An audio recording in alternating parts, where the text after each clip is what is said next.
Welcome, Slayer the Alchemist, and welcome to another edition of Dudes Talkin' Metal. And for this week's episode, we are going to be sharing with you our five favorite thrash metal albums from the 80s.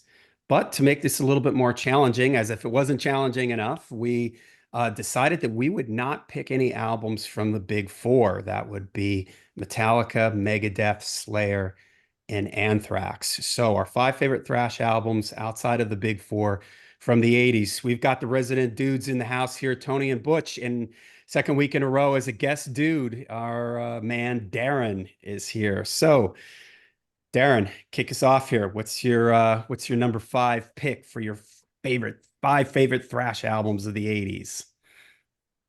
Five. Try not to get a glare. Hollow's Eve, Tales of Terror. Man, first time I heard Hollow's Eve, my friends and I went to City Gardens in New Jersey to see Slayer and Megadeth. And over the PA, they played the song Plunging to Megadeth. And man, it was by far the heaviest thing I think I had heard up to that point. Um, and I was pretty much blown away. So a couple days later, I went to the record store and I went looking for it. Hollow's Eve, Tales of Terror, because we went up and I asked the DJ there. I said, "Who was that played that song? What was the name of that song?" He's like, "Oh, it's Plunging to Megadeth by Hollow's Eve." Duly noted. So a couple days later, went to the mall, found it on vinyl, of course, and bought it, and I loved it. The thing about Hollow's Eve that's really cool is there's like a variety within their sound. There's a little bit of traditional metal. Some of the structures are a bit kind of maidenish. Um, Other things are a little bit of a hardcore nature. And then, of course, then there's traditional thrash metal. But it all blends really well and seamlessly, and it gives them their own identity. So I really I appreciated it at the time. And over the years, I mean, I still enjoy listening to them. I still reach for the album pretty frequently. Every song is a winner. Uh, it's a great album. So that's why it makes my top five. Hollow's Eve, Tales of Terror.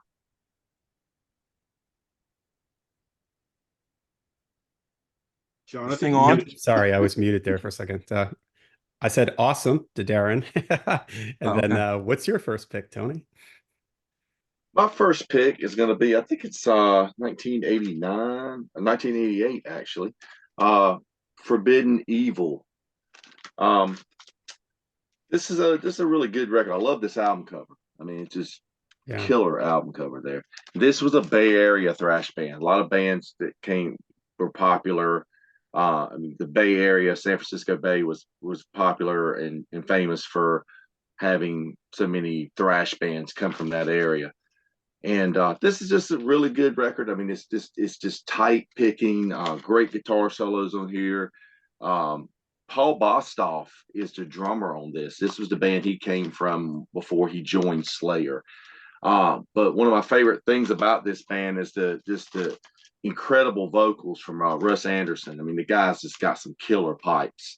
And some thrash bands, they were more known for having the operatic vocals and more kind of aggressive vocals. But these guys kept those Halford like vocals in the vocals on the style on this album. And it's just some really good songs on this. I mean, Chalice of Blood, that's just a Mhm. classic one there.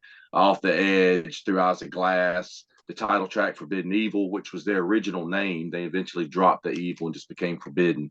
Um, and Feel No Pain. I mean, just every song on here is great, but just love this one. So I said for Forbidden Evil from Forbidden. That almost made That's my my first pick. list. In fact, I was listening to it today and it just sort of was battling with one or two other records and it got knocked off. But I love in that the second track on there. What is it? Over falling off the edge Off or the Edge. off the And edge, at right? And the at the end where you very hear end of the song, he goes, yeah, yeah. he does Yeah, that thing at the end. when when you came up with this assignment, it was like, man, I mean, this could change for me. I'll say that this could change for me on a weekly basis. There's so many thrash albums or albums of this genre that kind of, and we can go into details about is it thrash, is it speed metal, is it heavy metal, what is it, but it's just so much of this stuff that I love. And when I was putting this together, trying to pick five, it was kind of tough, but this is going to be my five for this week. It could change next week. You just never know.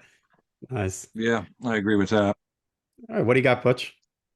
All right. Well, first of all, both those picks so far were really good. Forbidden actually almost made my list. It just missed the cut for the top five, but again, that could change. And one of the things I love about those dudes, and I never know how to describe what I'm trying to say when I say this, but it's like groove is not the right word, but like the riffs are relentlessly catchy, like throughout that record. Like some bands were just fast and they got by on brutality. Like there's a catchiness to those Forbidden riffs that's just they like, do. They've got a lot of hooks for sure. yeah, like more hooks than a fishery, man. I mean, it's sick. Anyway, sorry.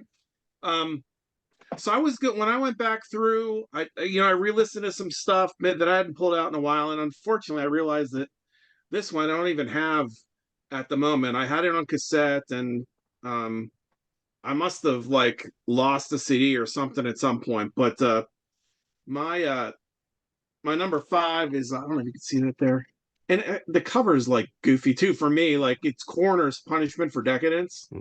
Okay.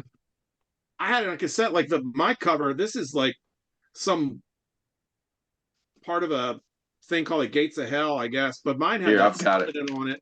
That's This the was one the I have. US version had this. The European version had the cover that you showed there. Yeah, some of the reading I did about it, it said that that cover that I guess the label used it against the band's wishes or something. Anyway, that's beside the point. But this band like first came to my attention from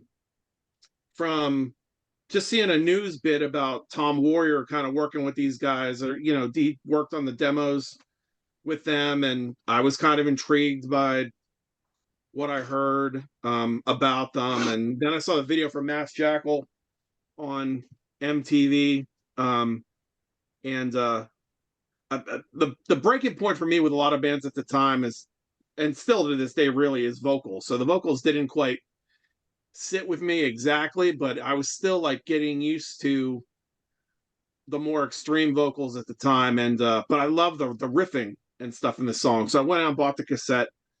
And it's a freaking blinder of an album. Re-listening to it, I don't even know how to. I mean, I definitely classify it as thrash, but it's like so progressive in its thinking and technical in spots. And some of the riffs are like, I remember I was sitting here thinking that some of the riffs remind me of some of the riffing that Riot did on like Thundersteel, like that kind of thing. But in this context, I don't know. I just think this album's great. Again, it's like the time changes and the different riffs, like they're catchy. There's, again, like we talked about with Forbidden, there's a lot of hooks on here.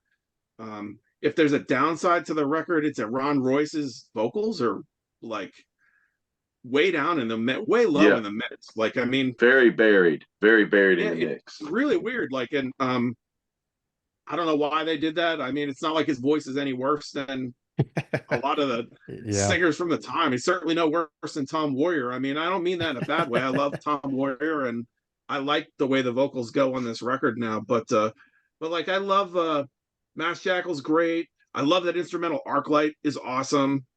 Sudden Fall is cool. I mean, the whole thing, even that cover of Purple Haze, like I don't remember caring for it too much in the past. It's kind of quirky, but it's kind of cool at the same time. But I think these guys are really different. There weren't too many bands that sounded like this at the time. I think as the years have gone on, there's more bands that brought in like a kind of like a more progressive element to their style. But I don't know. I think they were trendsetters with this. So anyway, Punishment for Decadence by Corner, number 5 for me.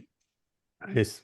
Yeah, I could have gone with Corner, but I was kind of like, I think you guys were talking about it when I came in. It's really difficult because there's like all these little subsets of thrash metal. There's like the European, where you have like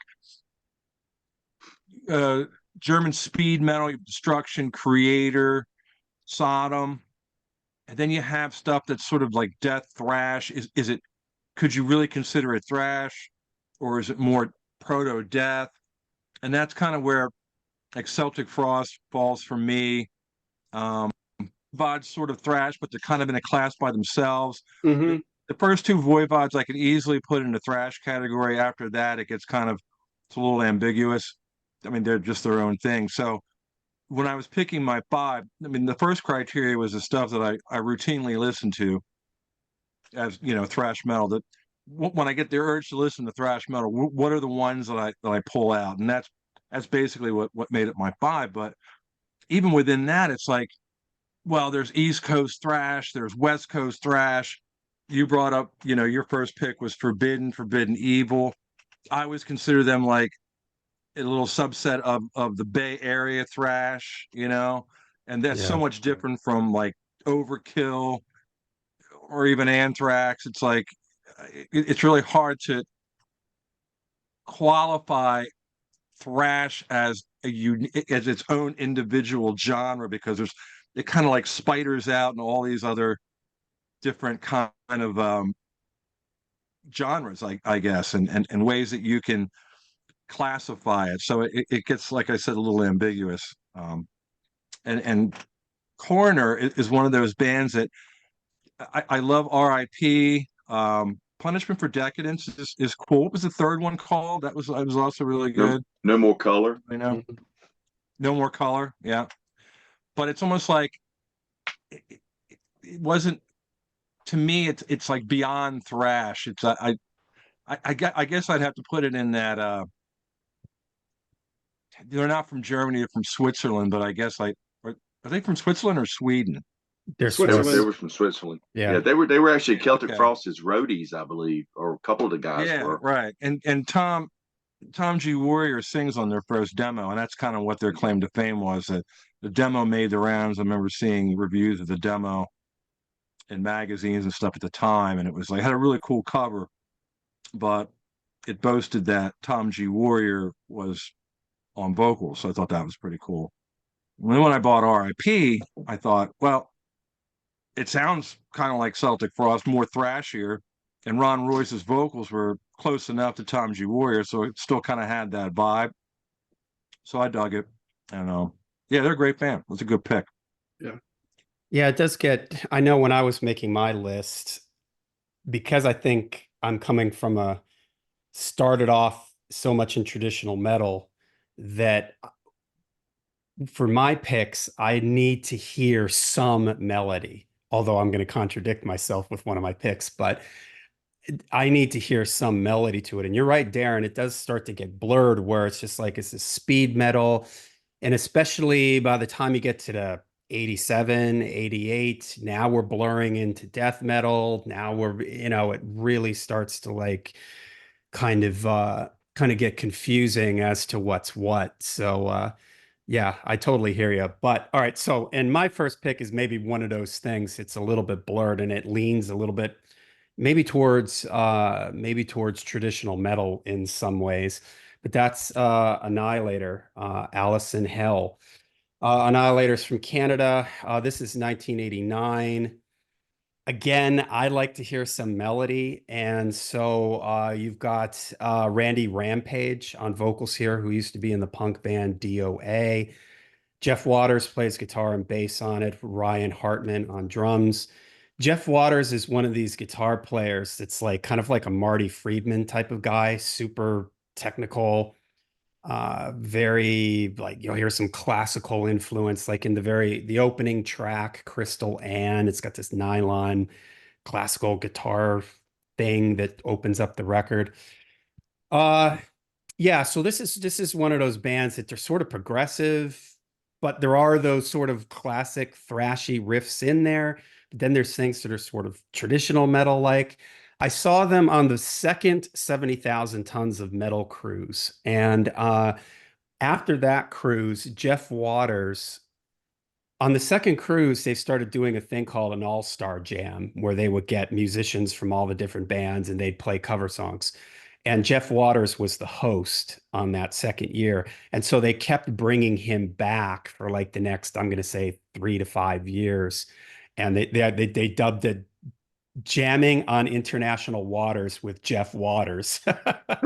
And, right. And he was the guy that organized the jam session with everybody. But so I've always loved his guitar playing, and so that's why this makes my list. His guitar playing, the vocals, although at times they're a little bit much, like in the it's not really the title track because it's Allison Hell when he does that in hell, that thing's a little bit much. And in that song, there's that sing-songy part that's like sitting in the corner, right?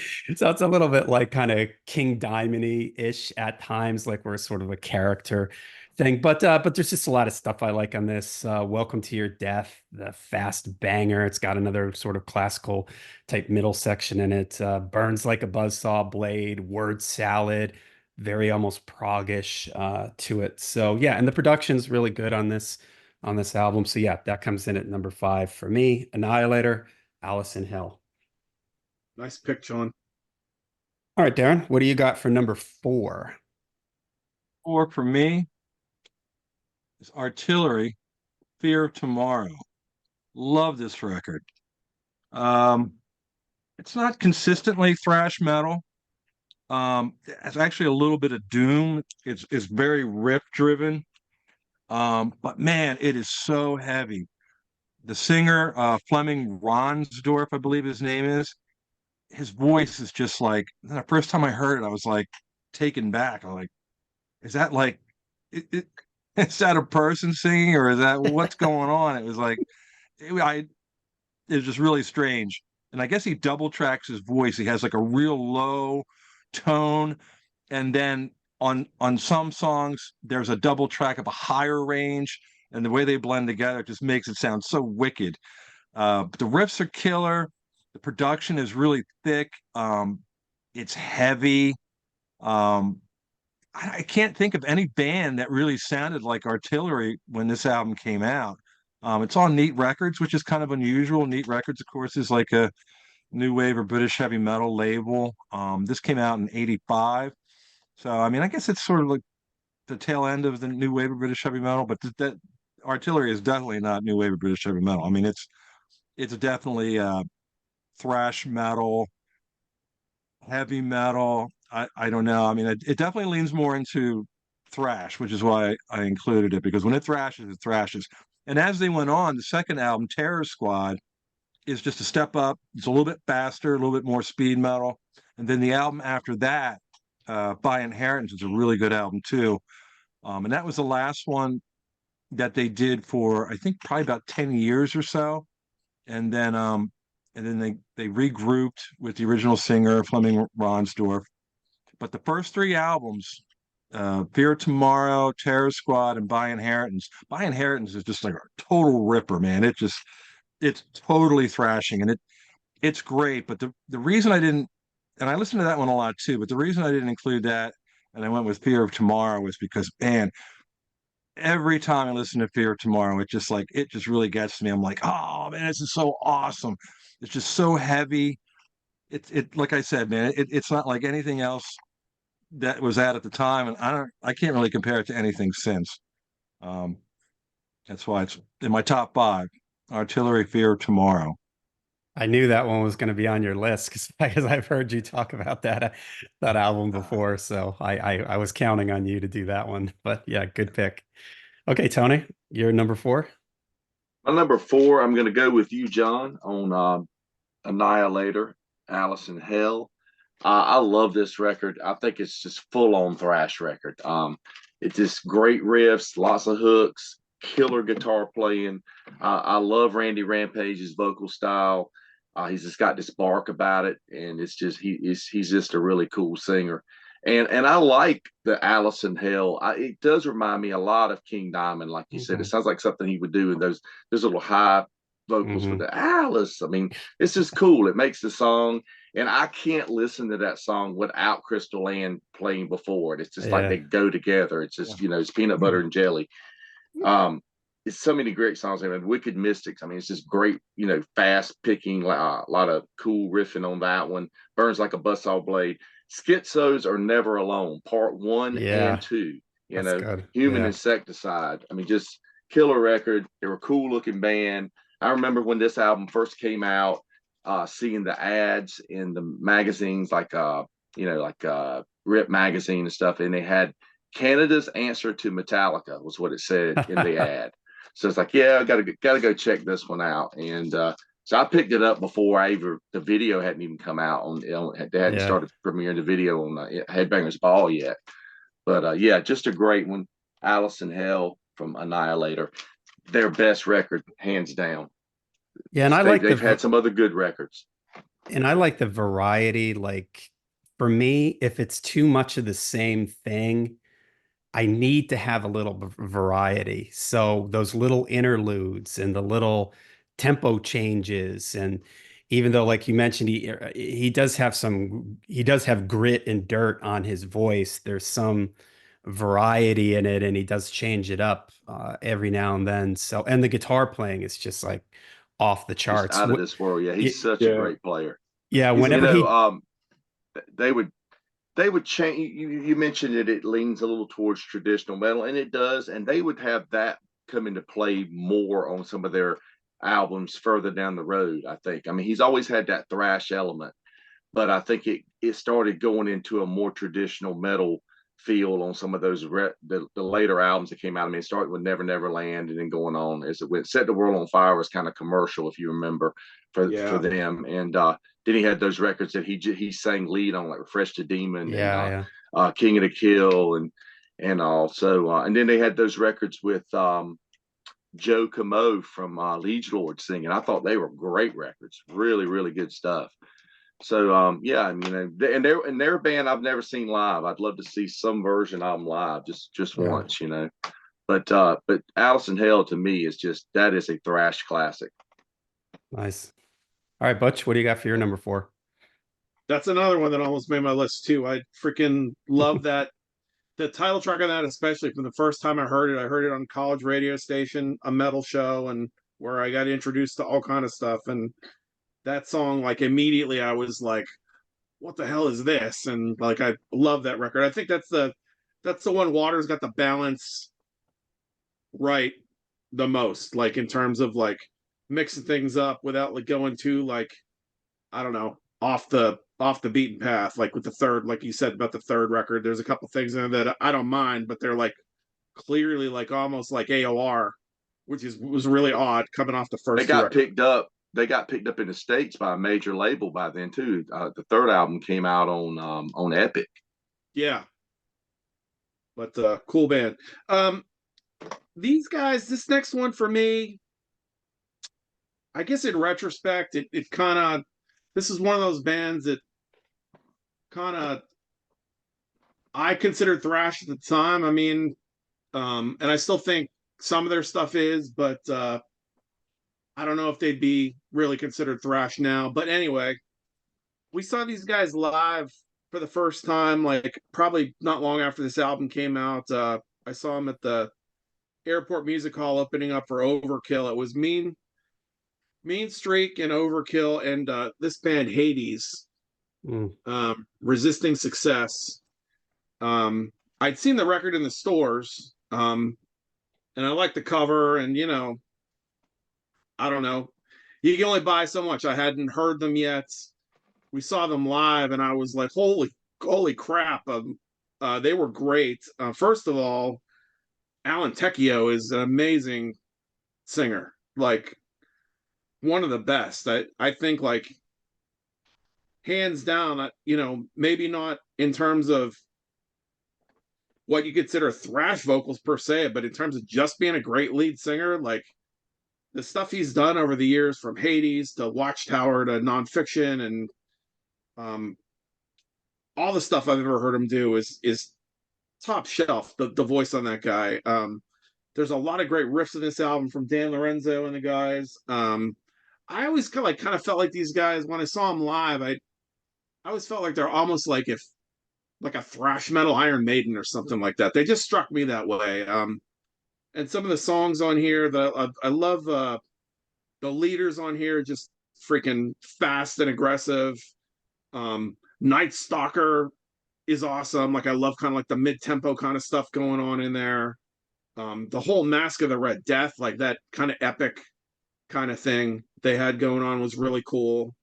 I just think this is it's an album that I can listen to over and over again. I don't like the follow up as much. And then in subsequent years, I really like some of the stuff they did later on for Metal Blade, like The Downside and Damnation. But those are actually more, I consider them closer to Doom records than thrash. But this record, I do consider thrash. There's definitely classic metal elements to it.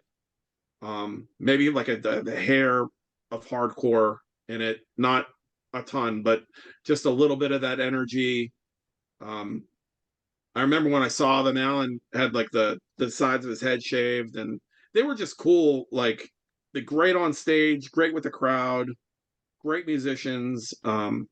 So that album, Resisting Success from '87, Jerseys, Hades. Nice. Okay.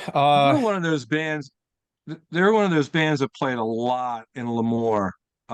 We used to go to Lemoore maybe once a month from about around like 1980, late 85 to all the way up until 1990 or 91.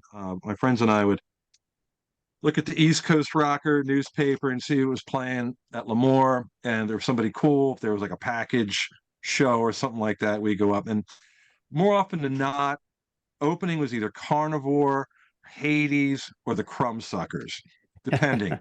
If it was a straight up thrash band, they'd usually put the Crumbsuckers. If it was something that was a little bit more, uh, maybe more metal, and again hardcore, because Carnivore would kind of lend itself to. I mean, Pete Steele was really friendly with the guys in Agnostic Front and stuff like that, so he had kind of a connection with the hardcore crowd. But Hades, I think I saw them with Overkill and Megadeth, if I'm not mistaken. I think they opened up that show. I know I've seen him twice. Um, you're right about Alan Tecchio. He's got a great voice, but I think it was one of the things that kind of put me off from Resisting Success was his voice. As time went on, he got a lot better.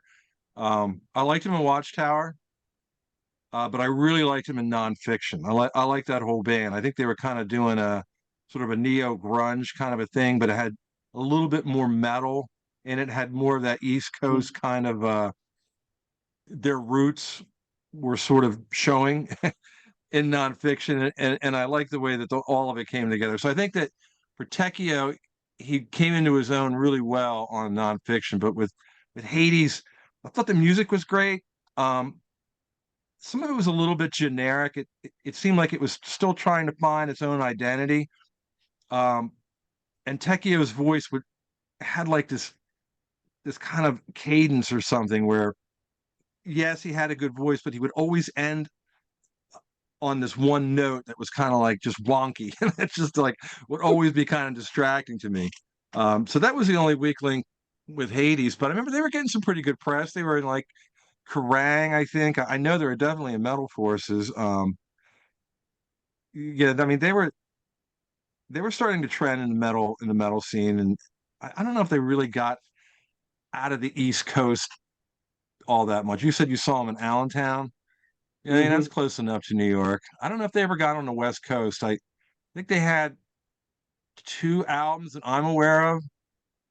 And then didn't they like break up for a while? They went their separate ways, maybe because Tecchio joined Watchtower, because that was like around 88, I think. Yeah, they Yeah, did. they They got did back together in early 2000s with Yeah, they had Yeah, Metal okay. Blade. that first record, and then I don't even remember the second one coming out. Like I kind of like lost track of them, and then I know they did it. I thought they did a couple of those Nonfiction records, and then started putting Hades records out with the I can't now I'm spacing on the. It's got a purple album cover. Anyway, they started doing Hades records again. They did about three more. I know the Downside and Damnation were two of them, and there was a third one that's pretty good too. Yeah, I saw them during that period, Butch. They actually played the somewhat not so popular March Metal Meltdown in New Jersey, the one where Mhm. they you've heard the stories about they had one room that had a curtain dividing the room and two bands playing at the same time. That happened to Hades. They happened to play that room, and I remember there was like a hardcore band or something or a death metal band playing on the other side of the curtain. And for the band that played before Hades, I think it was Jacob's Dream, if I remember right, like a power metal band. And they got pissed off like two songs in and walked off. Hades came up, set their gear up, and just like, they're total pro. They just like, whatever, cranked it to 11 and went out and rocked it. And it was cool. It's a great set. They played some old stuff from those early records and a couple of the newer songs, from that. I think they were doing the Downside at that period, if I remember right. It was 2000. I would have liked to Yeah. have seen them later because I really like those later records, but never had the chance. And for some of these bands that came around, the late 80s, then you got into the 90s, and it was difficult for some of these bands to carry it through the 90s, and everything sort of started to change and everything. Everything But changed. Yeah. yeah. Okay, my number four. Now I'm sort of contradicting myself. Before I said I like to have stuff that has some variety and melody and everything like that. Well, this one is just purely for the darkness. Dark Angel, Darkness Descends. 1986. This is her second studio album.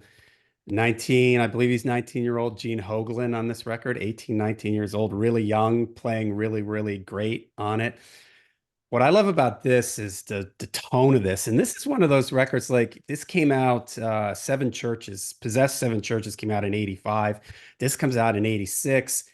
Is this death metal? Is this thrash? Because it's just that pummeling, fast, relentless, punishing.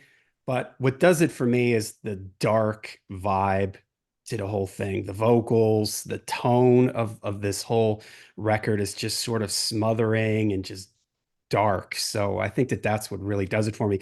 A lot of thrash records, I shouldn't say a lot, but some thrash records are way too bright. The guitars are real harsh sounding. There's no bass guitar in the sound. There's no bass frequency. I prefer it when like this record, which has this sort of dark tone to it. It's not too bright. It's not too hard on the ears. Uh, the song Darkness Ascends, great bass drums in it. The Burning of Sodom is like Slayer, but like notched up another like not like notch, Slayer to 11. That's some of the things you hear on here. It's just like, oh my God, they're just taking like everything that came before it and just going that much faster. And it's kind of interesting, like with these bands in this genre, the thing is like playing fast and you can almost hear them like, and when you get to a certain point it's like you can't make great leaps, so it's just that much faster than everything else that came out before it, or just sort of pushing that boundary, like just reaching sort of the upper ceiling limit of where you can go with stuff like this, like Hunger of the Dead, the tremolo picking in that, it almost makes me think, you could almost hear like black metal in it too. Sometimes the way the guitar picking is very much like early Mayhem, for instance.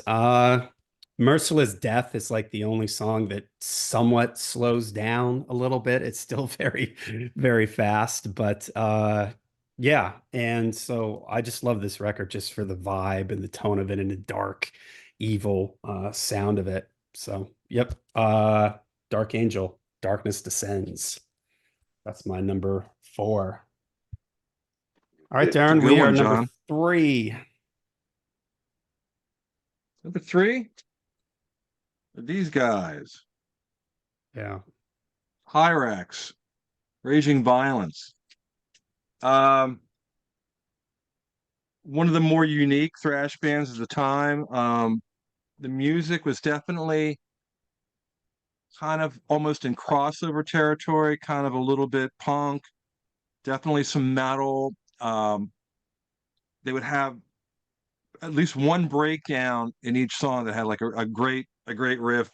Scott Owen was the guitar player, and really like some of the riffs that he brought to the table.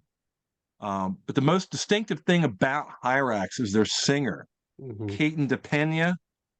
Man, his voice is like it's like if you were to put Sam Cooke or like an R&B singer in front of a thrash metal band and say, "All right, man, give it a shot." That's kind of what he sounds like, but it's so cool. He's so melodic. Um, he is African American, but it's something about his attack that is very thrash metal, but the way that his voice sounds is almost kind of soulful, which adds like kind of to the intensity of the overall package. Um, for me, they're one of the bands that, I mean, in and around 1985, it was still like there were thrash was up and coming, but there weren't a ton of bands. It never got. I mean, I guess it did towards the later part of the 80s, maybe in the early 90s, right before it started to like fizzle out. But it never really got to the point where like black metal. Remember black metal around 90 or 91 started to trend, and all of a sudden, like there were black metal bands everywhere, and you just everywhere you look, every magazine you look at, like sometimes a record store or an online store would have a catalog of all the stuff, and you'd look down, and it was like 50 black metal bands. You know, like see the name, and you'd see in parentheses black, black, black, death, black, black, black, black. Everything was black or death.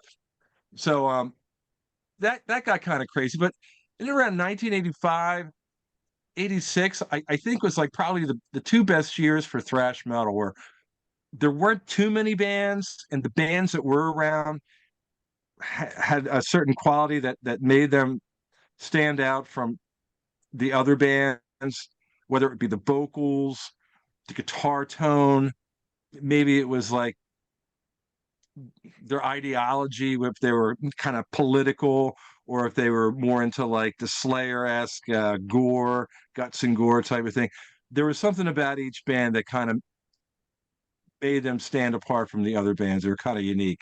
Um, but definitely Hyrax were probably the most unique band.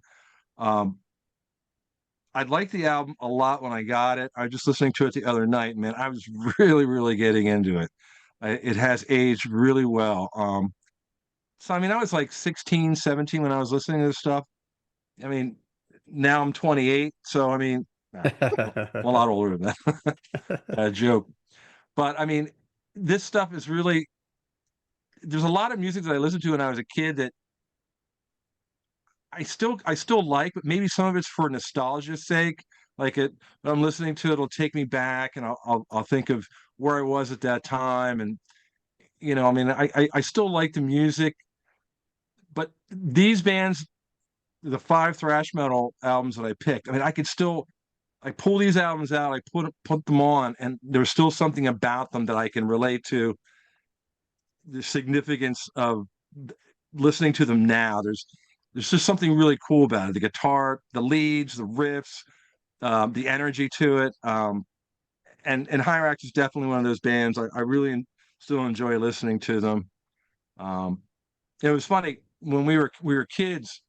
My friend and we did a fanzine, and we started putting this fanzine together in his bedroom. And he got Caton's phone number from a friend of his who had been doing a fanzine um, a little bit longer, and he had a list of numbers for interviews that he did, and he gave my friend Chris Caton's phone number and Nasty Ronnie from Nasty Savage. So on the weekends, my friend and Chris, would be hanging out at his house, and like 12 o'clock, 1 o'clock in the morning, we just get the urge to call Caton. And and Caton would answer the phone. Hey, what's up, Caton? Hey, how you doing, guys? What's going on? And we're just like, not much, man. Are you thrashing? Yeah, man, I'm always thrashing. And we would just like shoot the shit for, a half hour or something. But he was always really cool. I mean, we did it like 2 or 3 times. It was always really cool. He was like, and it was, if you think about it, like now, it's like just some dude just call some kid calling your house at like 1 o'clock in the morning. It's like, how Yeah. crazy is that? But I mean, it was before the internet or anything, and it was just so cool. And he was really friendly, and he stayed on the phone with us, and we got off the phone. We're like, yeah, man, we just talked to Caton. Yeah, it's awesome. So I mean, it's just part of the experience, and yeah. So Yeah. I still love Hyrax. I still listen to it, but I pull it out like a few times a year or something. Good stuff. Nice. I'm glad you they almost made my list. And Caton is one of these guys. It's like he's almost like an ambassador for thrash metal. Yeah. He still basically looks as Well, he you and we dresses. saw them. Remember? Yeah, yeah, yeah. Remember we saw them in Allentown? Yeah, yeah. He dresses the same. He still has that classic sort of look about that thrash look. And he's just kind of like Yeah. this 100% thrash guy. You know what I mean? He sort of just epitomizes the thrash guy, and he's never sort of left that. Like, so when you said like, "Hey man, what are you doing? Are you thrashing?" It's like, yeah, he probably, that's just like this guy lived it, in other words. It just wasn't like a Yeah, for sure. phase. They didn't change their sound. They never got progressive. They never got there was always just, that sound that they had, and they just kind of, they stuck to that. And he's just a guy that just seems to live and breathe it, and he still does to this day. So yeah, that's an awesome pick. Okay, Nice. Tony, what are we on here? Three. Number three, I'm gonna so far I have picked bands from North America, so I wanted to go across the pond to Europe for one, and I had to go with this one. This is a band, a British band called Onslaught, Mhm. and the album's The Force. This is from 1986, and just a killer thrash band with a lot of speed metal elements involved as well in their music, but they've got a lot of hooks in their stuff, just a lot of just fast paced riffing, unique vocals from Cy Keeler, the lead singer. He had a very unique voice, but just got some great songs on here. Let There Be Death, a metal anthem, Metal Forces. I mean, just such a great song. Fight with the Beast, Flame of the Anarchist, and or the Antichrist. I mean, Contract and Blood, Thrash Till Death. Another just anthemic thrash metal song on this one. I really like these guys. I mean, the debut Power from Hell had a different vocalist on it. I like that one as well. I feel like that's a little more on the speed metal side, and they really started getting into the thrash elements on this record. I definitely think they were influenced by the Bay Area bands like Metallica and Slayer. You can hear that in their style.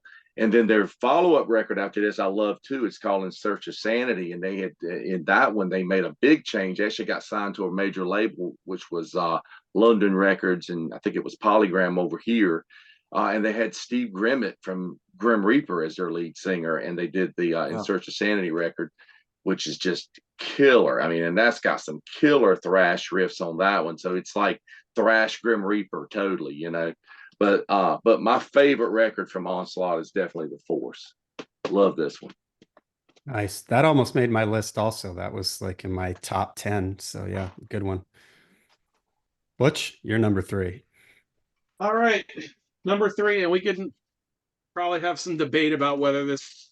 I don't know. Sometimes I don't know where this record belongs, but Dream Death Journey into Mystery. I mean, to me, at the time, I mean, it's hard to deny there's a lot of thrash on this record, and that's where I first heard this is on, especially thrash metal shows on college radio. I mean, to me, this is like, I know there's a doomier element to it. You could probably argue that this was a predecessor to Doom Death in some ways, but I mean, a lot of the riffs on here, it's a lot of this record is fast. I know they get, because of Penance Later, that is a Doom band. Like this kind of gets lumped in. They kind of get a lot of Doom fans like Dream Death as well. I don't really.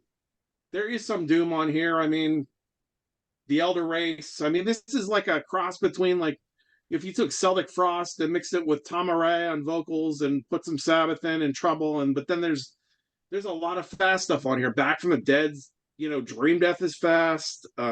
Hear My Screams. I think a cool record. I mean, Terry Weston's guitar tone is Godzilla like.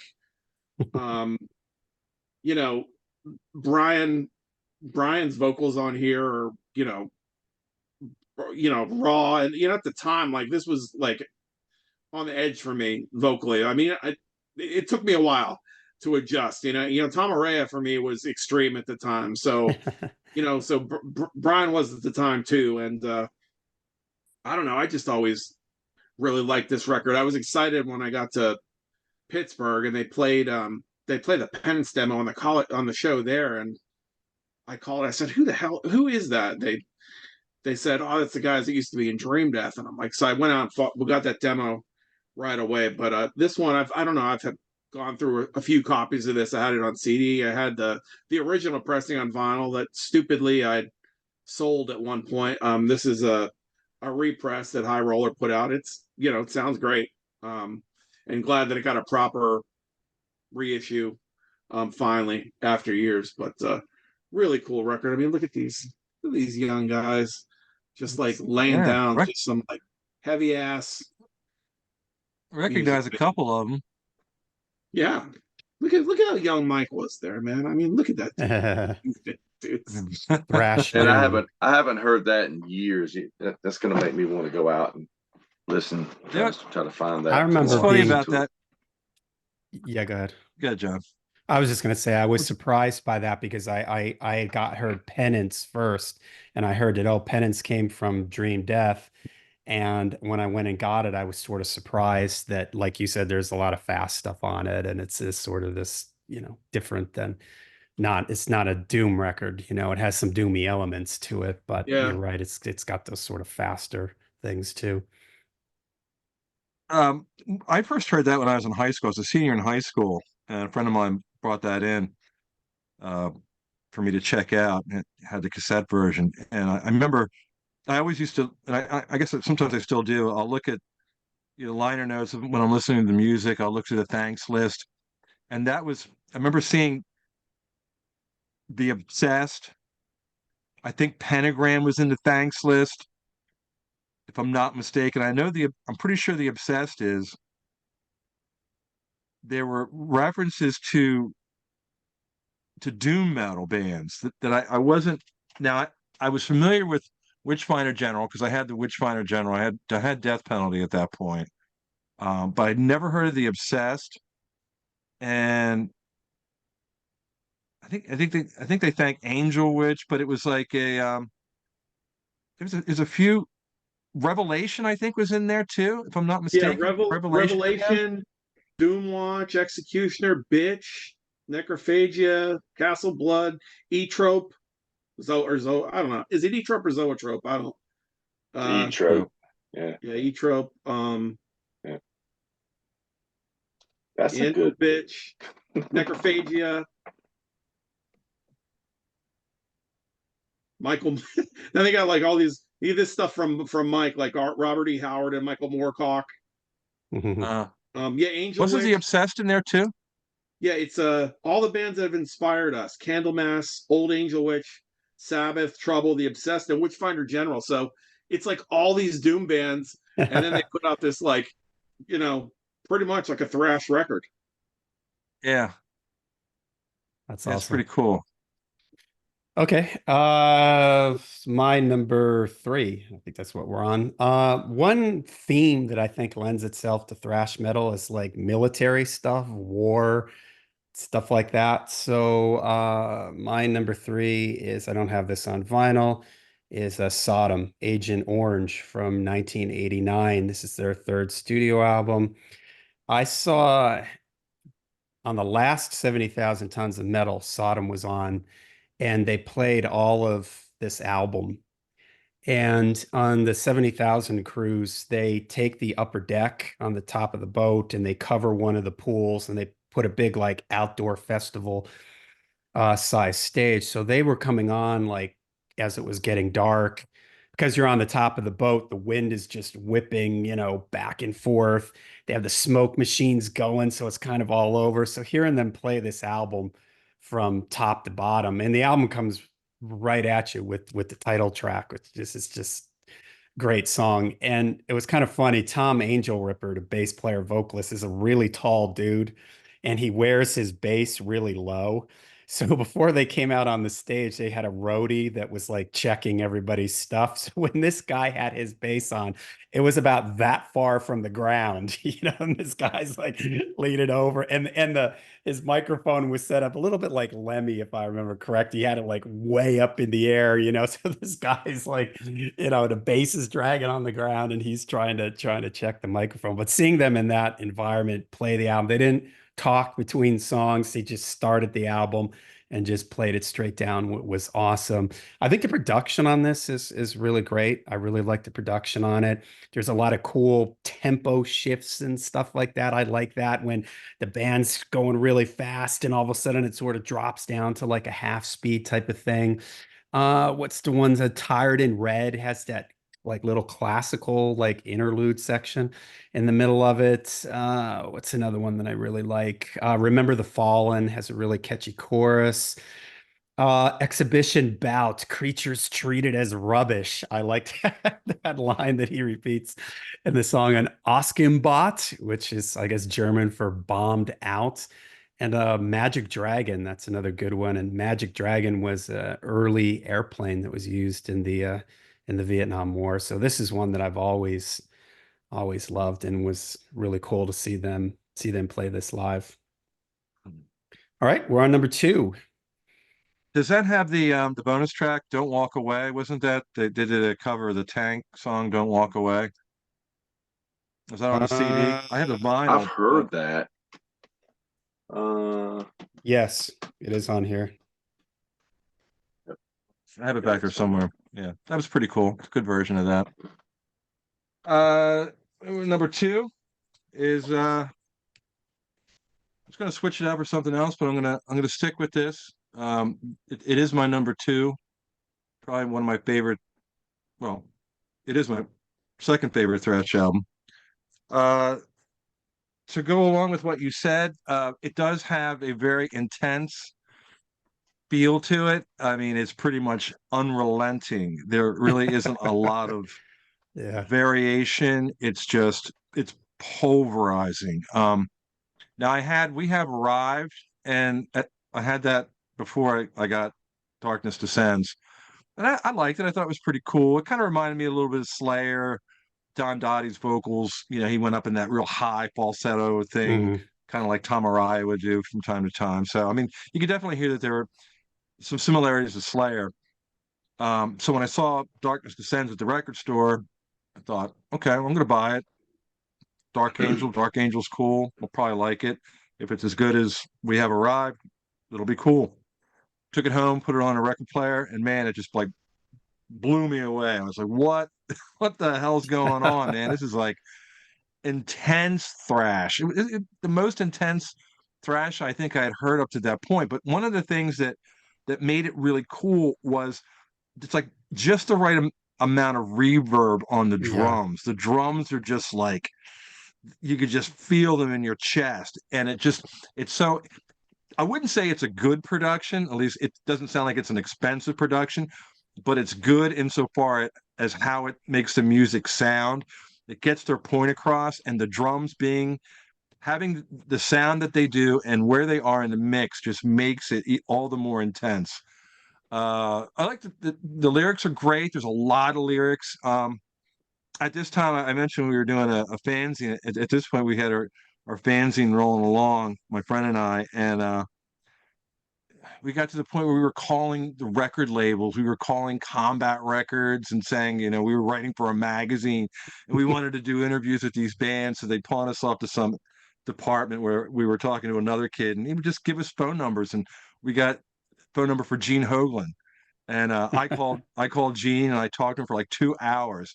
And Gene, I guess he's like 2 years older than me. So I was 17 years old at the time and he was 19 or soon to be 19, and he was like one of the coolest down to earth people to talk to. I mean, right away he was super friendly. We got off on one of the questions was of course like, oh, what's your inspiration for lyrics? And then from there it just went on to like Nostradamus, like for Black Prophecies, that the influence to Black Prophecies was the Nostradamus.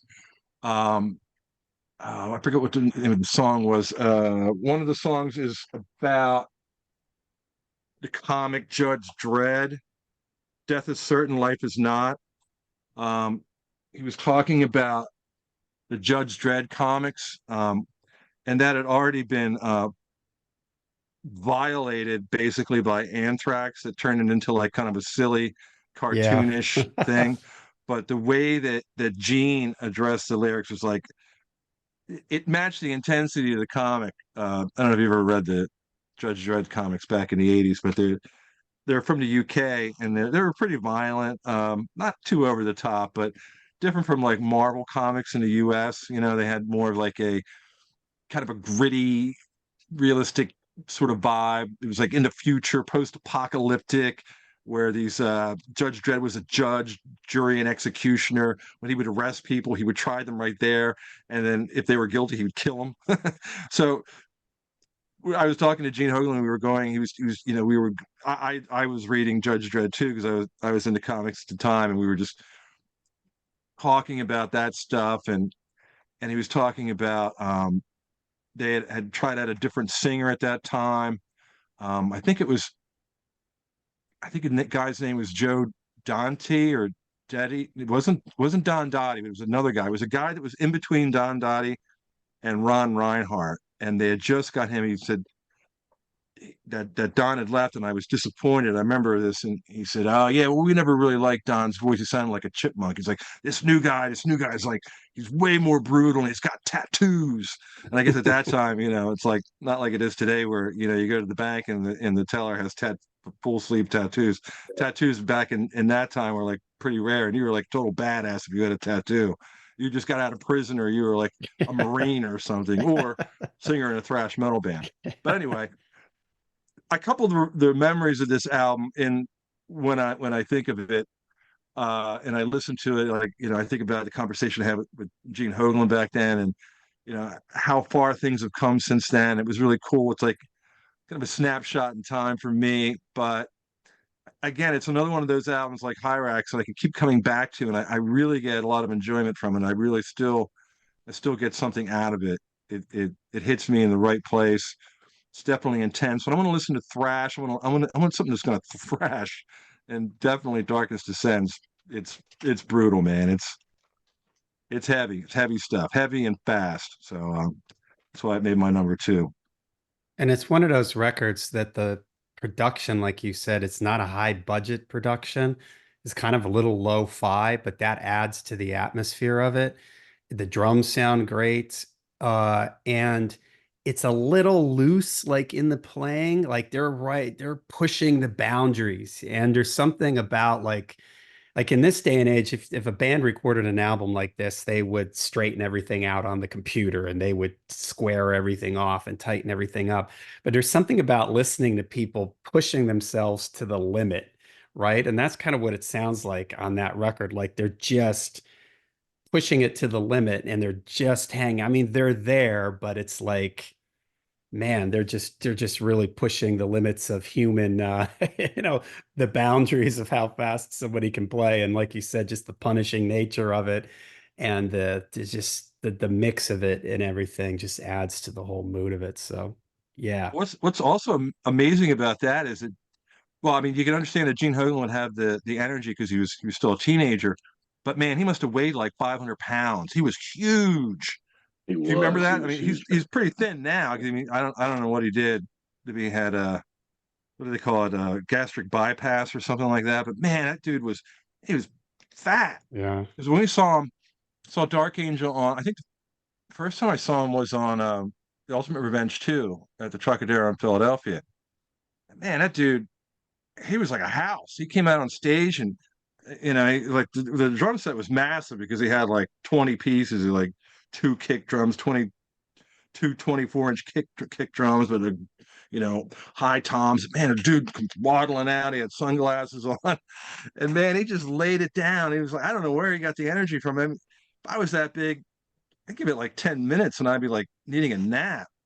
That dude, I man, he remember was the just like he was brutal, brutal, I remember brutal, the Ultimate fast. Revenge video. Remember they had the drum cam and they show his legs on the on the bass drums, and you just see the fat on his legs. You're like, God, man, the guy's killing it, though, man. No, it's crazy. Yeah, amazing drummer. Okay, Tony, what's your number 2 pick? Okay, so number 2, I'm going to go back across the pond to Germany this time, and I'm going to go with Terrible Certainty from Creator. And this was their 1987 release. I think it was their 3rd album. It's definitely my favorite Creator record. It's actually the first one I ever got. And just some great tracks on this one. I mean, if you're familiar with Creator, I mean, it's got that German patented thrash sound. I mean, they don't sound, the German bands don't sound like the American bands. Sodom, Creator, Destruction, they all kind of have a very similar sound about them. The Creator, this album's got some good stuff. I mean, I love Storming with Menace, the title track, Terrible Certainty, As the World Burns, Toxic Trace. They actually made a music video for that one. That was a really cool track. One of Us, and Behind the Mirror. I mean, just some really great tracks on this. I love the album art on this one. I love the back cover. The Creator dude, and he's all decked out in his Metal Gear, and he's carving Creator into his chest. I had a T-shirt with that on it once years ago. But just a classic record from these guys. So Terrible Certainty from Creator is going to be my 2nd pick. Nice, that's a good one. Yeah, we had to get somebody had to have Creator on their list for this. But all right, Butch, you're number 2. All right. One of the cool things, I know, I'm sure we've all done this, and we're all dudes of a certain age. So every one of us has went to the record store in the 80s and thumbed through records and looked at the covers and thought, oh, that looks cool. And you flip the record over. Oh, they look heavy. I'm going to buy it. I've never heard it. Yeah, I mean, you don't know what it sounds like. And so one of the albums I came across at the time, and we saw this album cover, and we were like astounded, like at the blasphemy in this album cover. At the time as kids, we were like, oh my God, wow, there's a demon using Jesus as a slingshot. We're like, whoa, like what is that sound like? I'm like, I gotta have that. I'm gonna buy this and see what it sounds like. I think I'd seen the pictures of the band before, but I had just seen this cover for the first time, and I didn't know what the hell they sounded like. I think I told a story here before. I got the tape and we took it right over to JCPenney and put it in a stereo there to listen to it. And at first we're like, what's going on? Because Innocence and Wrath has the French horns and the lead up to it. And then Usurper comes on and it's like, what is with these vocals? I was like, oh my God, what did I just spend? You only had so much money to spend on records and tapes at the time. So I'm like, what did I just do? Like, this is unlistenable. And so the thing about it, when you only have X amount of dollars and you only have so many tapes, you got to kind of rationalize spending the money. So we listened to it, over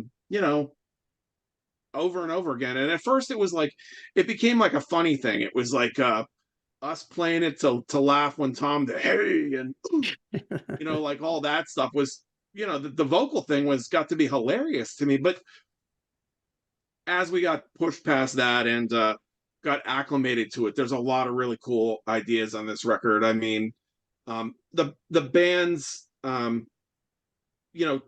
Warrior's ideas, at times clearly exceeded his ability to play.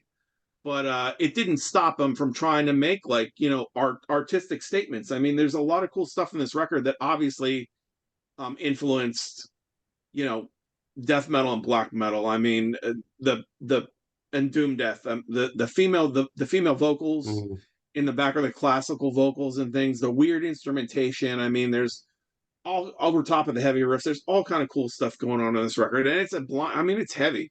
This record's really heavy.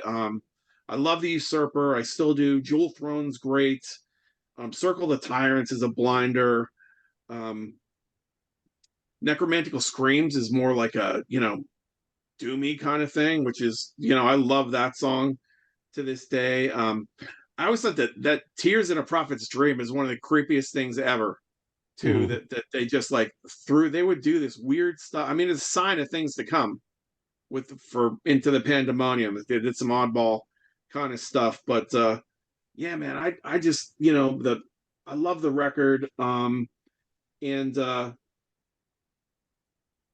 Martin didn't play on the record initially. That they when they reissued it, the Usurper and Jewel Throne, they pulled off the Tragic Serenades on one of the reissues of it, so he's on a couple of the tracks. But I don't know. I mean, what a cool.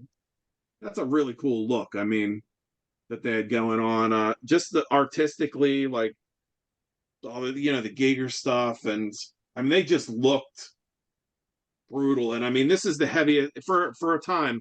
This was definitely the heaviest, most out there record I owned, which probably tells you a lot about how much catching up I had to do with thrash. I mean, in a lot of ways, I am still catching up. I still haven't heard like catalogs by some of these bands. Like I've only dabbled in Dark Angel before. Some of the stuff I heard at the time was like I'd hear that on these thrash shows, and I'm like, that's too extreme for me. Like I'm not. That is not for me. Like I remember them playing Sepultura back then. I'm like, I cannot listen to that. That is unlistenable. The vocals are unlistenable. I mean, but in '84 when I was Yeah. 13, or when I thought Fight Fire with Fire was extreme at the time. So I mean, that's where I'm Yeah. coming from. But I don't know. I just think this is. I wish they would have. It's a shame that they.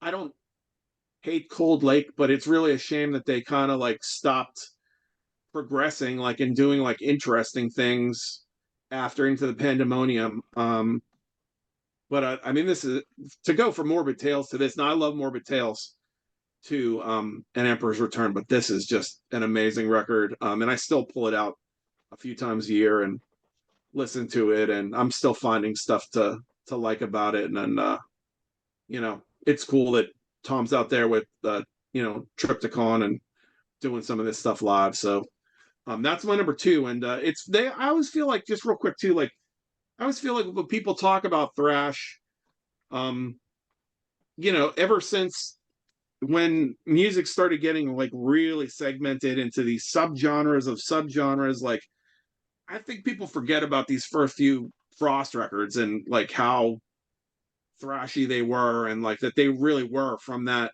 kind of scene. And people kind of like leave them off lists and stuff, and they kind of put them with like want to call them either death metal or proto black metal or Yeah. proto death metal or you know avant-garde metal or whatever. But you know the proof is in the grooves, man. So that's Yeah. number two. Yeah, they had some To great us, great tracks, and I almost put them in my top five. I mean, Morbid Tales is one of my all time favorite records. Period, and it could have been my number one thrash record if I'd thrown it into the lot.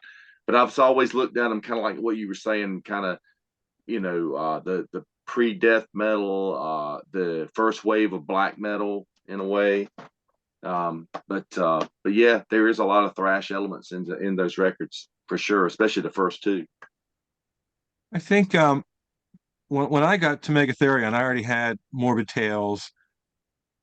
I had Emperor's Return, and in between there, I got Hellhammer. Hellhammer, it took a while for me to kind of wrap my head around that. Morbid Tales, I liked enough. It was different. I mean, it didn't sound like anything else. It was one of those bands similar to Voivod, where you kind of like. I mean, well, actually, Voivod kind of reminded me right off the bat of Venom. There was enough similarities to Venom that I could wrap my head around, and I could process what Voivod were doing, but there wasn't really anything that I could compare Celtic Frost to. But I like the riffs, I like the guitar tone. The songs were pretty simple, um, but it was they had like the this artistic aspect to it. The album cover with the hand drawn heptagram or whatever was really cool.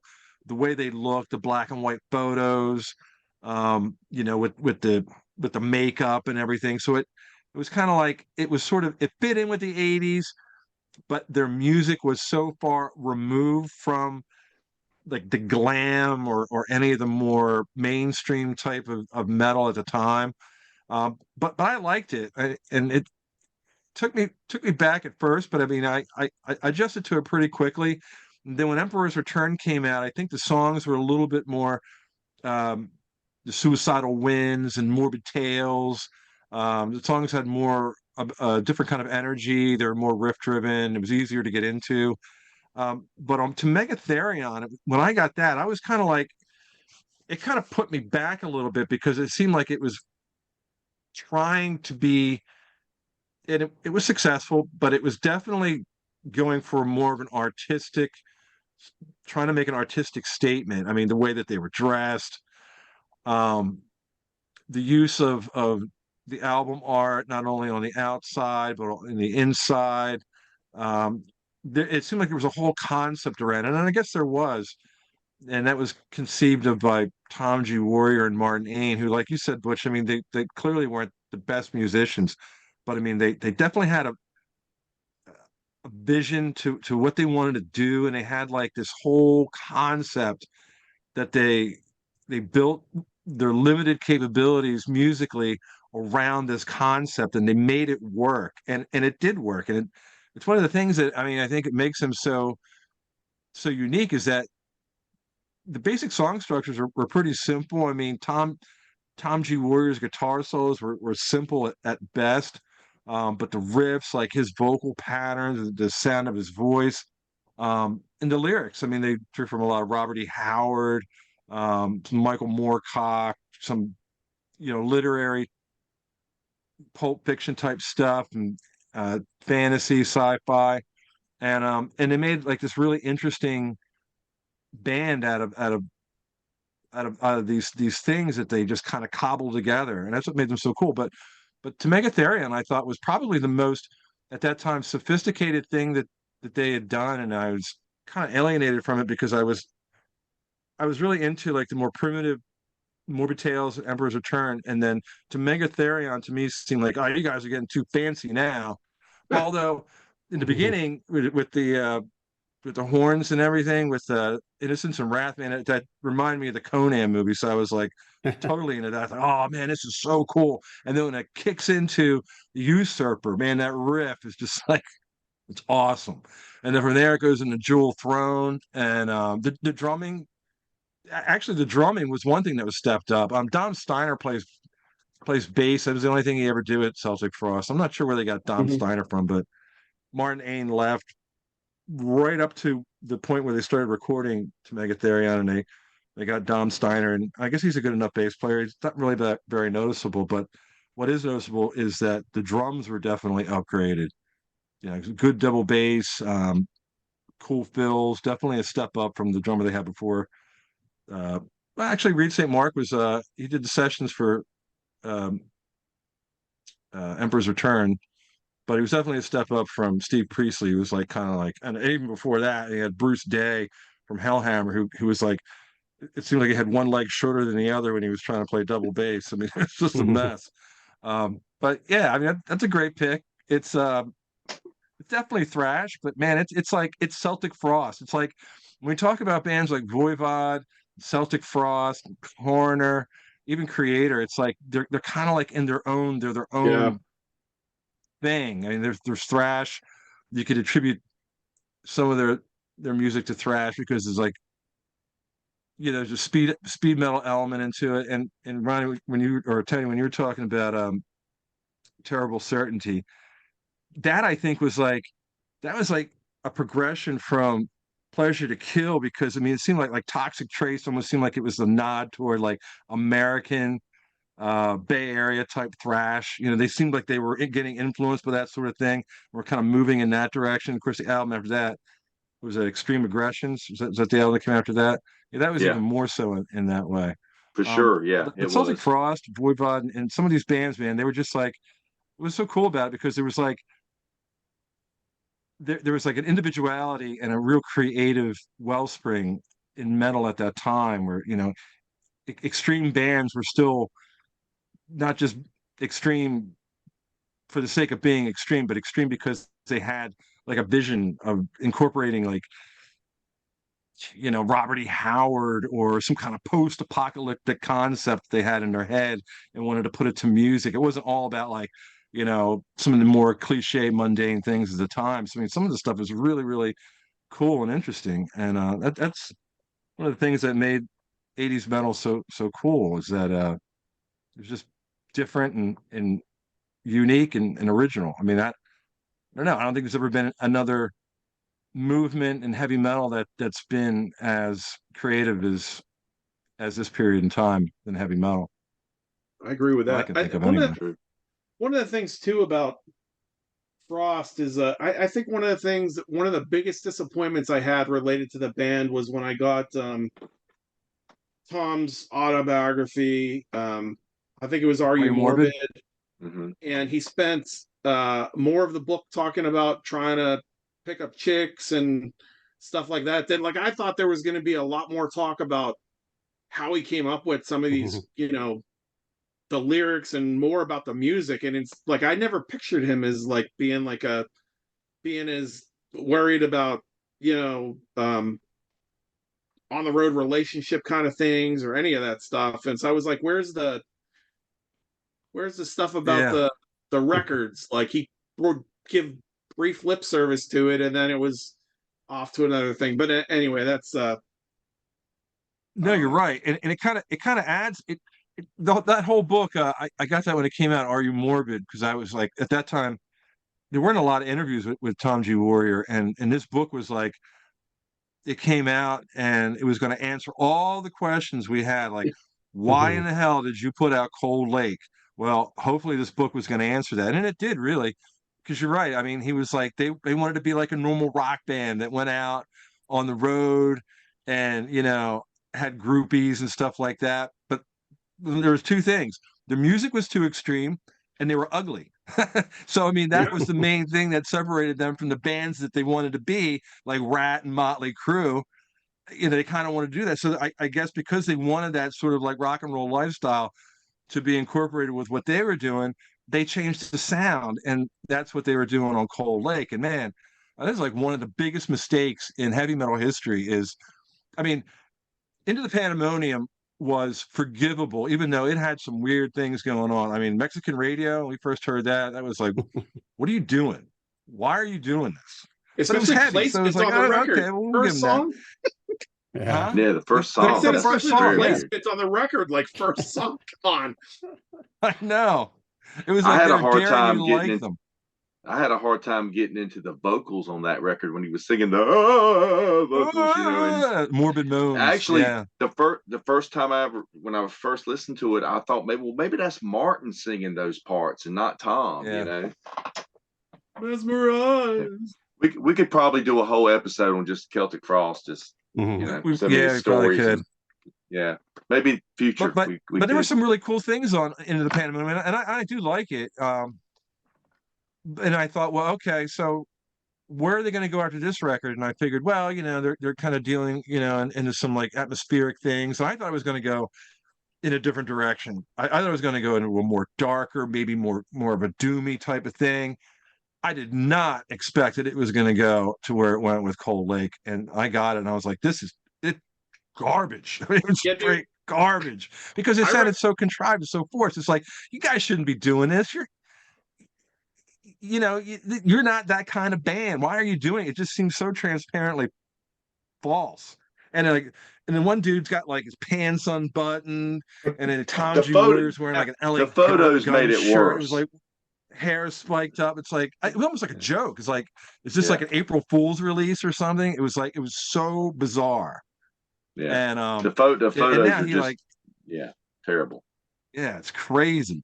So man, they crapped the bed on that one big time. And it took them a long time to get some credibility back from that, because Vanity Nemesis, the album they did a couple of years later, they got Martin Ain back, and that was a good album. I mean, it was a little bit more it wasn't quite as dark as or experimental as the stuff prior to Cold Lake.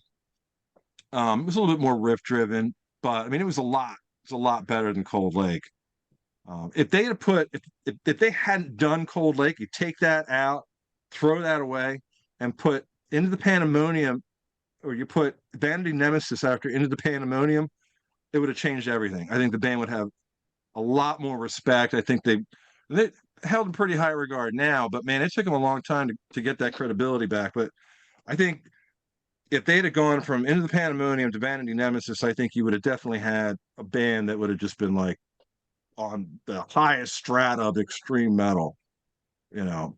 Um, but yeah, they definitely crapped the bed on Cold Lake. Awful. The allure of money, they probably just sat there and Girls, man, they weren't getting Yeah, any money. women, women. They just wanted the girls. okay, We my want number the two. women. I had to throw in one of the almost big four bands. Could have been a big four band. Exodus, Bonded by Blood. I mean, it's a thrash classic, right? The title track, is a classic, as is And Then There Were None, A Lesson in Violence, Piranha, Deliver Us to Evil, Strike of the Beast. I mean, it's all great stuff on here. Paul Baloff's vocals, that kind of he's sort of singing, but he's sort of yelling at the same time type of thing. It's like there's kind of melody lines in there. I was kind of surprised as I was re-listening to this. When I think of them, I always think of Bonded by Blood, the song, and that kind of like singing about thrash metal, getting in the pit, that kind of thing. But there's a couple songs on here that have like some satanic type lyrics to it. So I thought that was pretty cool. But yeah, this is just a great. When I think of thrash metal, I think of this album. So I have felt like I needed to put this on this. If I didn't have Creator on my list, I was like, okay, I've got to have. I didn't have Testament either. That was another band that I thought like probably should have been on the list, but so I went with Bonded by Blood. Okay, we're at Excellent number pick. Classic. one. Number one for me, Holy Terror, Terror I and knew Submission. Love this band. Um, I got it basically as a blind purchase back in 1987. I thought the album cover looked cool, turn it around. Live pictures are always good on the back of an album cover. That goes a long way. Good thrashing, you got the stage lights, makes you look heavier. So there was live pictures of the band. I thought, yeah, this looks like a thrasher. This looks like a pretty good metal album. Took it home. Production right off the bat was a little bit weird. I wouldn't say it was necessarily bad. It had kind of a strange. It just almost had like almost a staticky sound in the background. But one of the reasons was because the instruments were playing so fast. It was just like such a furious thrash album for the most part. But as I was listening, I love the singer Keith Dean. Really unique in some ways. He kind of sounded a little bit like David Wayne from Metal Church, but better. And by better, I mean that he had a little bit more variation to his voice. He wasn't just like that one sound all the way through. He'd go low, he'd go a little higher. Um, he would adapt to the way that the music was progressing as it moved throughout the song or as it moved from song to song. Very expressive. I really appreciated that. I like the lyrics a lot. I'm not really sure what they were about, but they sounded really cool. They put like a really cool visual in my mind when I listened to them. That coupled with the artwork, which was sort of kind of like, what is this really about? You have a cross and you have a serpent. I mean, I guess you can kind of say, well, that's sort of like good and evil type of thing. Their logo, I don't know if you could see that without getting a glare, is like just really like bones Yeah. and eggs and jawbones and things. It's like super cool. So there was a lot of emphasis put on the artwork.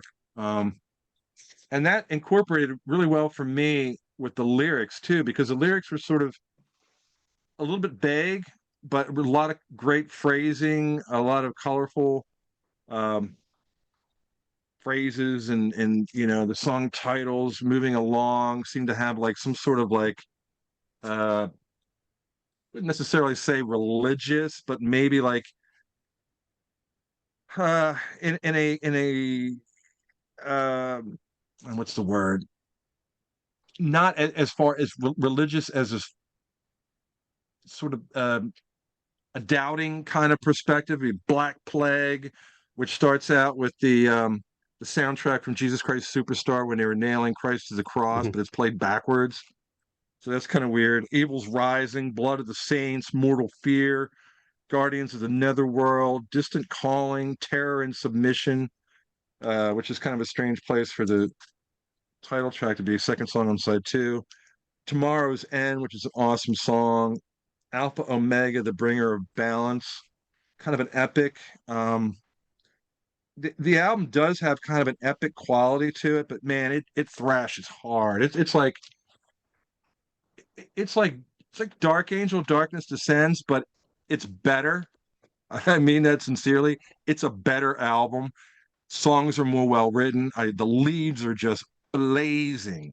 The one guitar player, I guess, founding member Kurt Kohlfeldt was an original member of Agent Steel. I mean, his counterpart in Holy Terror, Mike Alvord, man, those two dudes are just like locked in, and they trade off leads and super fast. But like, I'm not a guitar player, but I mean, I sound pretty damn precise to me. And where like Kurt Kohlfeldt would stop, the Mike Alvord would pick up. It was almost like seamless. It was like just ripping guitar solo done by two guys, and real fast, accurate. Um, Double bass drumming, super fast riffs, but uh, it doesn't get boring. It doesn't stay in that place too long. There's like a lot of variation. Like they would just rip for like a minute or two and then bring it down and have like kicking is like this really cool, heavy. They pull back on the tempo a little bit, really cool, heavy riff, and then bring it back up again. Or there'd be like a section in the song where Keith Dean sings a certain way to put more emphasis on the lyrical part of that particular part of the song. It just was really impressive even then, and it's still impressive now how they were able to like get all these ideas across, and the concepts for the songs, the image, the artwork, everything. And the image wasn't, I mean, as far as the band themselves, I mean, the image was they were just like thrashing dudes. I mean, jeans and t-shirts, a little bit on the hardcore side. I saw them on tour for the album that came out after Mind Wars, which is also a phenomenal album. I love this album when it came out. I really became a huge Holy Terror fan when I saw them live, um, supporting Creator and DRI. They were just like, they just came out and he just started ripping, just like, I don't know what they were on. I'm not saying they were on anything, but man, they were just furiously fast. And I saw them at City Gardens in Trenton, New Jersey. And there was a pretty good skinhead population there, and especially for thrash shows, you know, skinheads would come out, and oftentimes the skinheads would pick on the metalheads, you know, the scrawny metalheads, and there's quite a few metalheads there. But I think what brought the skinheads out, or the DRI, because DRI was crossover punk thrash, so the skins were out there. And I remember we were watching Holy Terror, my buddies and I, and we could see off to our left there was a wall of death forming, which is when the skins would like join hands, and they'd be about maybe like just past the pit, and they join hands and they just rush up to the front and knock everybody over until they got up to the front, and then they turn around and they dominate the pit. So they did that one time, and you know, they knocked all the metalhead kids out, and you know, went around and they dominated the pit. They did it again, and the singer, first of all, Holy Terror, these dudes were like, they were big. I mean, they were like, the bass player had to have been at least 6'5". But they were all like they looked like linebackers, they looked like football players.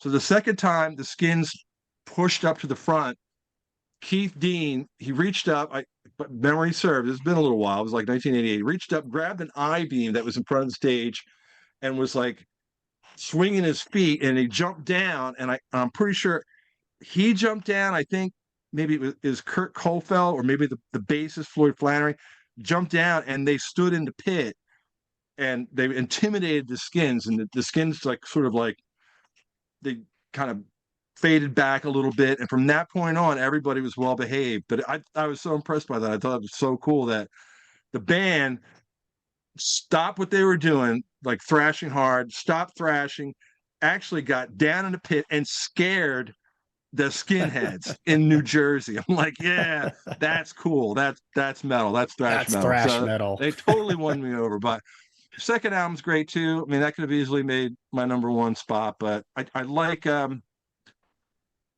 and Submission just a little bit better. Some of the songs are just a little bit more conceptual in a way, to me, in the way that I interpret them.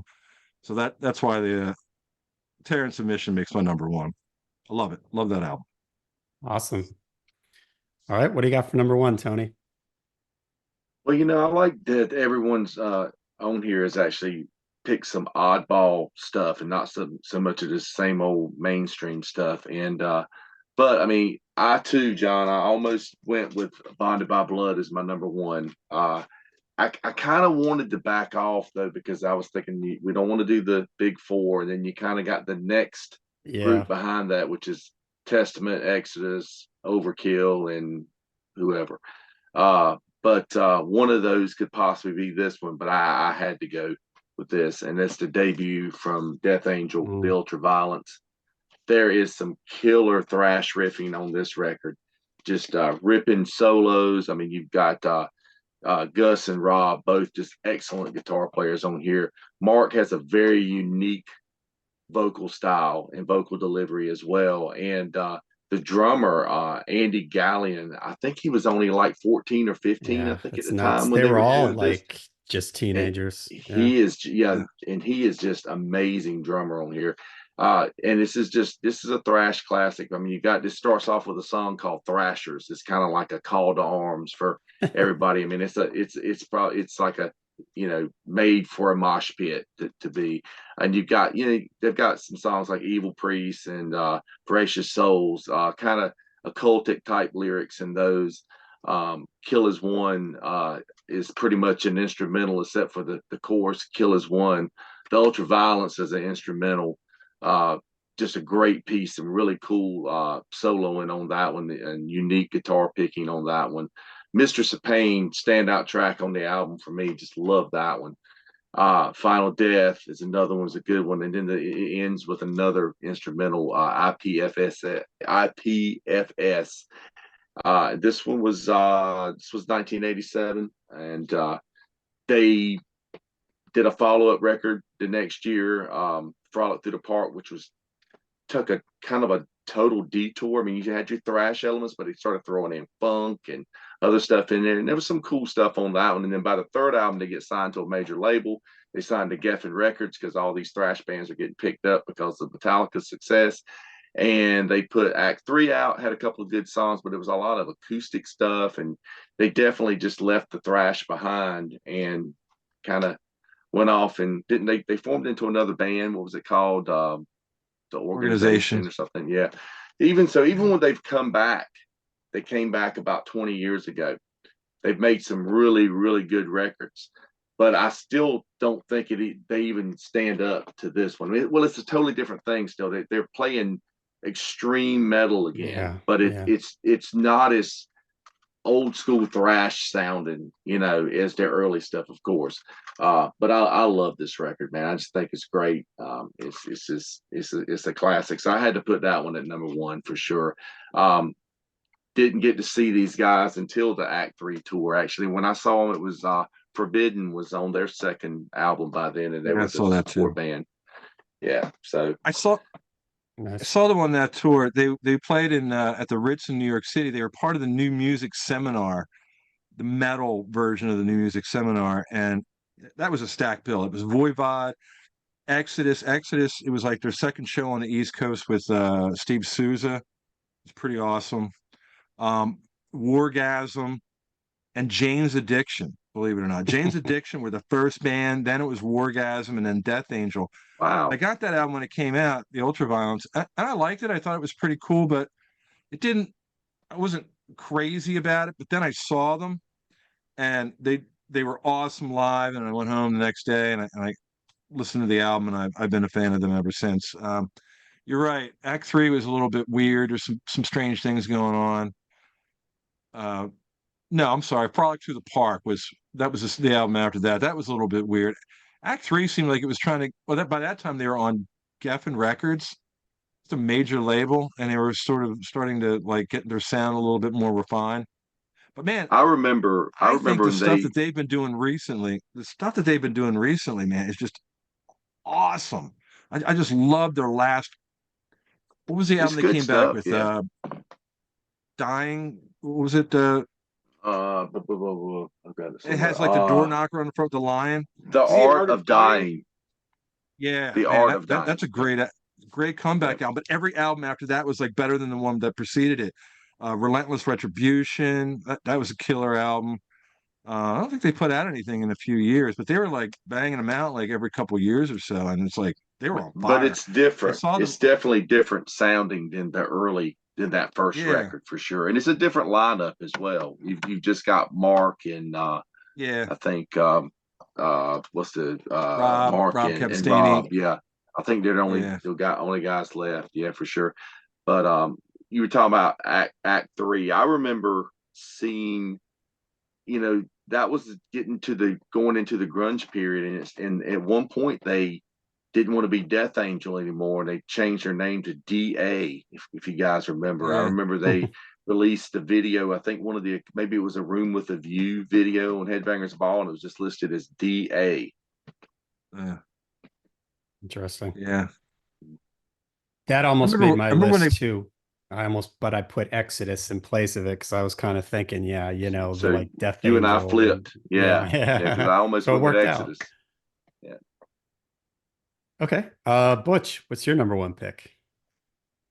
Um, I don't know whether to call it audible here or what, because my initial number one and this is one of my favorite thrash albums of all time, is Exodus, Bonded by Blood. I mean, this is one of those records that one of my buddies in school gave me like made a copy for me. Home taping is killing music, gentlemen.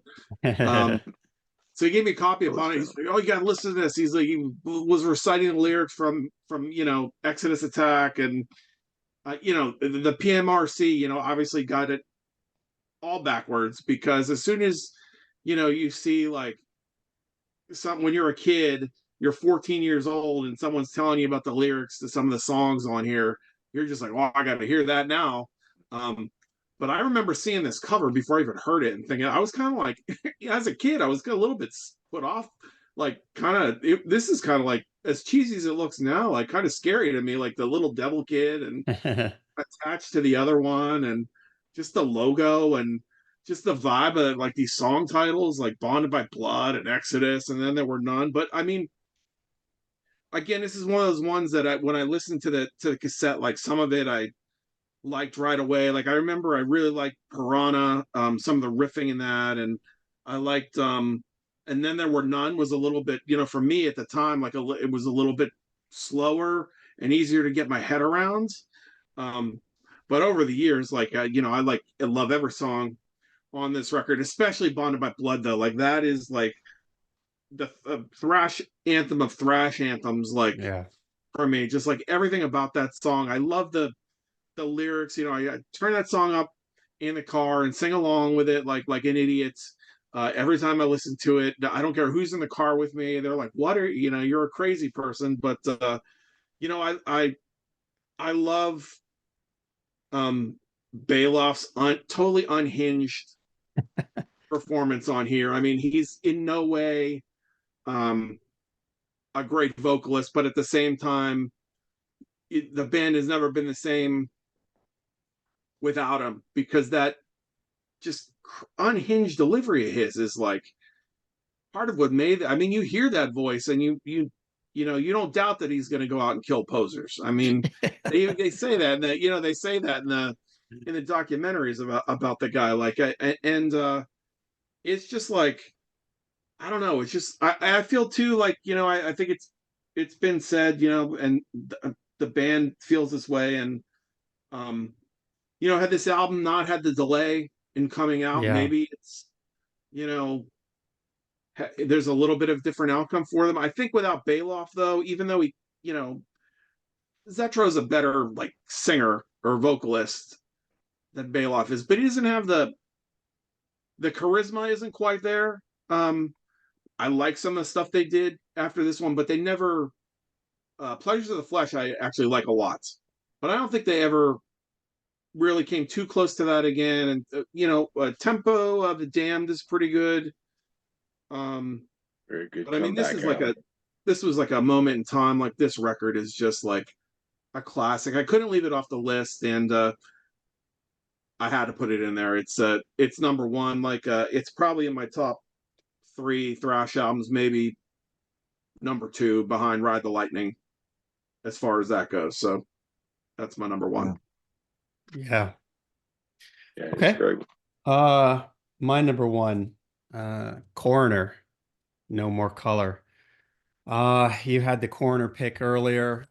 I just, man, the playing on this record. I love the sound of it. I said earlier, I don't like sometimes thrash albums. The guitars can be too harsh. Like that Forbidden album didn't make it on my list because I kind of feel like the guitars and the production is a little bit too harsh for me. But I love the production on this. This is 1989. It's like tech thrash, prog metal.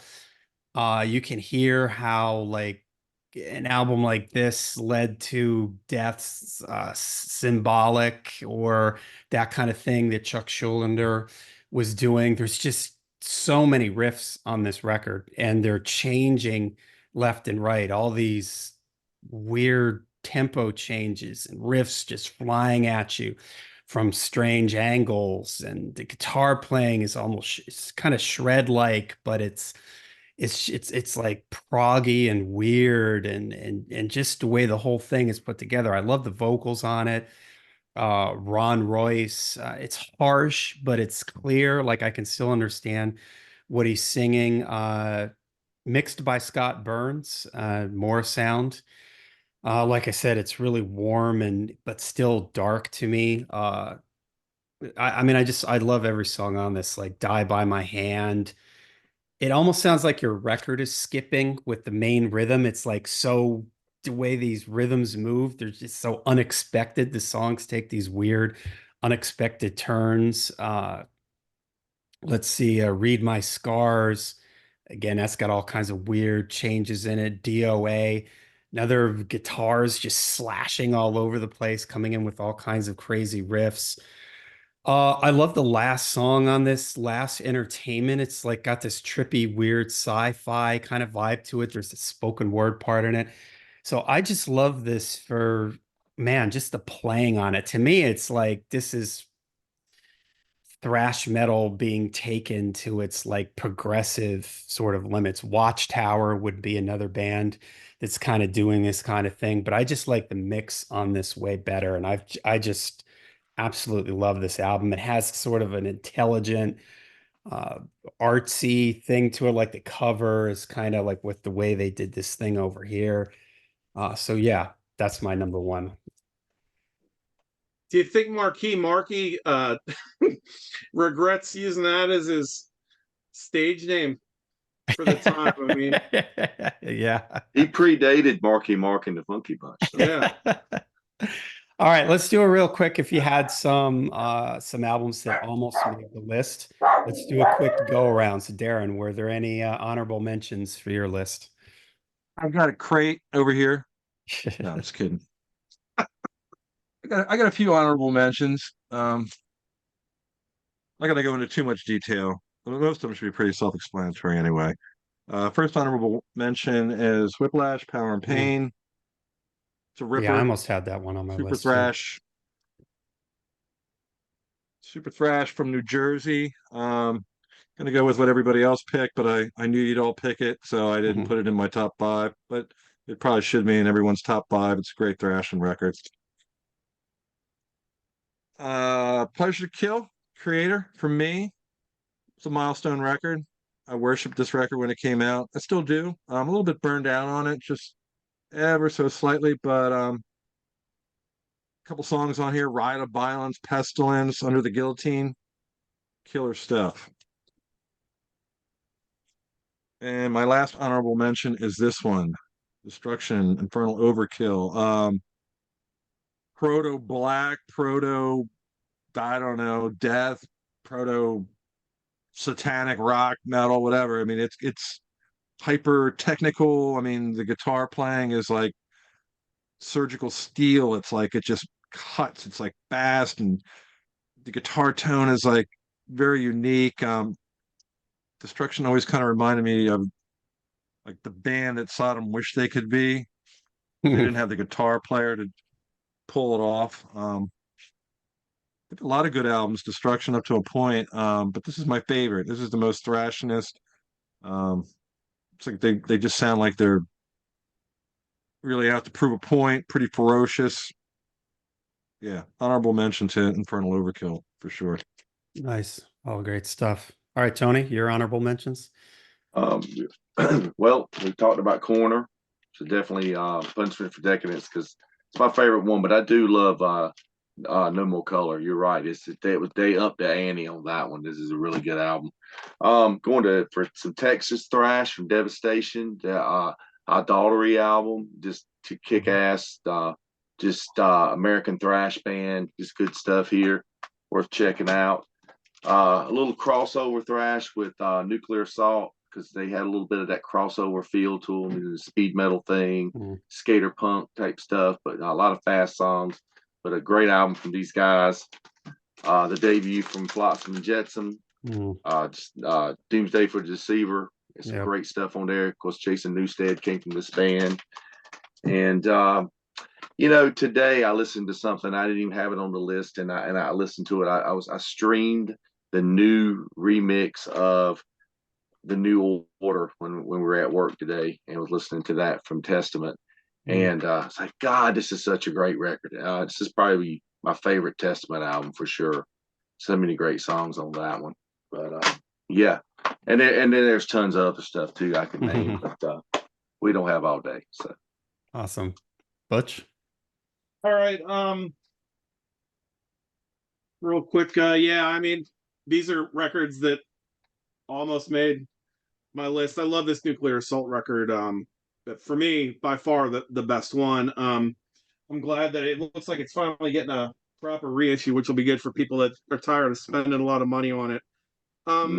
Overkill's Feel the Fire, Testament, The Legacy, Sabbath, History of a Time to Come, just vicious record. That intro like scared it's another one I bought for the album cover, and like that intro scared the shit out of me. Vicious thrash record. Hollow's Eve I had Definite Insanity. That's the first one I bought. I bought it because of the cover.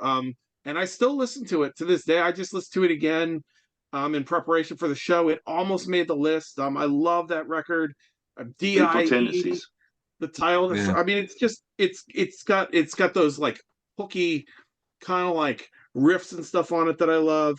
And then one that I'm surprised it didn't come up, and I didn't put them on my list because they always kind of like, I don't know whether they get considered thrash or not, but the first Metal Church record, like it certainly has, they got like kind of grouped in with the thrash bands, but I always feel like that first record like has some thrash, but then songs like Hitman and In the Blood and Gods of Wrath really aren't like what I consider like full on thrash songs. I don't know. I feel like the second album was more thrash. Yeah, I mean, if I that's the only thing that kept me from putting them in my top 5, because that record definitely would have been in there if I thought they were more like a full on thrash band. But those are the ones that I didn't, that didn't quite make it. Well, okay, there was kind of a theme to these three that didn't make it for me. I didn't really know, are they thrash? Is it death? Possessed? Seven Churches? I mean, I think it's a thrash record, so I love it, but I know that there's a lot of debate on whether that's a thrash or the first. We all called that thrash back then. I mean, that's one of the most important, terrible records ever made. Yeah, and I love it. It's another one like the Dark Angel. It's sort of Dark Angel took. If I was going to put that in, I probably would have knocked Dark Angel out because this has that dark, evil sound to it that I like. Another band, their name has come up. Kind of surprised nobody put them in. I didn't put them in because again, they're one of these bands that kind of occupies their own space, like they just sort of have their own sound. So that's why Voivod didn't make it for me. And I mentioned them when I was talking about Corner Watchtower, this sort of tech prog, but the production on this album is not particularly easy on the ears. So that one Yeah. didn't make it on my list either. So okay, there you go. There's our five favorite thrash metal albums from the 80s that aren't the big four. Maybe we'll have to try to have some sort of big four ranking thing at some point in the future. Let us know what you think of our five picks. What would be your five picks for your favorite thrash metal albums from the 80s? Let us know down below, and we'll see you at the next Dudes Talking Metal.